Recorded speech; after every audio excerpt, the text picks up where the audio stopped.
അപ്പോൾ ഗായ്സ്, നമ്മുടെ ഇന്നത്തെ വീഡിയോ ഒരു കുക്കറി വീഡിയോ ആണ്. നമുക്ക് വീട്ടിൽ എങ്ങനെ എളുപ്പത്തിൽ മാങ്ങ അച്ചാർ ഉണ്ടാക്കാമെന്ന് നോക്കാം. ആദ്യം നമ്മൾ തീ കത്തിച്ച് ആവശ്യത്തിന് എണ്ണയൊക്കെ ഒഴിച്ച് ഉലുവ കടുക് പൊട്ടിച്ചെടുക്കുക. അതൊന്ന് പൊട്ടിച്ച് വരുമ്പോഴത്തേന് അതിനകത്തേക്ക് വെളുത്തുള്ളി, ആവശ്യത്തിനുള്ള ഇഞ്ചി, പച്ചമുളക് എന്നിവ ചേർത്ത് നന്നായിട്ട് വഴറ്റുക.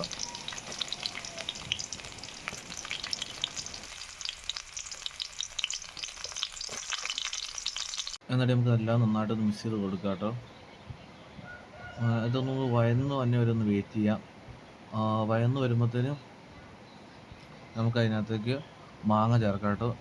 മാങ്ങയ്ക്കകത്ത് ഉപ്പ്, മുളക് പൊടി, മഞ്ഞൾപ്പൊടി, അതുപോലെ തന്നെ അച്ചാർ പൊടിയും ചേർത്ത് നമ്മൾ മാങ്ങ തിരുമ്മി വെച്ചിട്ടുണ്ടായിരുന്നു. എന്നിട്ട് ഫ്രിഡ്ജിൽ വെച്ചിട്ട് അത് പിറ്റേന്നാണ് നമ്മളിപ്പോൾ ഉണ്ടാക്കുന്നത്. അത് നമ്മുടെ ഈ മസാലയ്ക്ക് ഇതെല്ലാം ചേർത്ത് മിക്സ് ചെയ്യുവാണേ. അത് കഴിഞ്ഞിട്ട് നമുക്ക് ഇതിനകത്തേക്ക് ആവശ്യത്തിനുള്ള വിനാഗിരി ചേർത്ത് കൊടുക്കാം.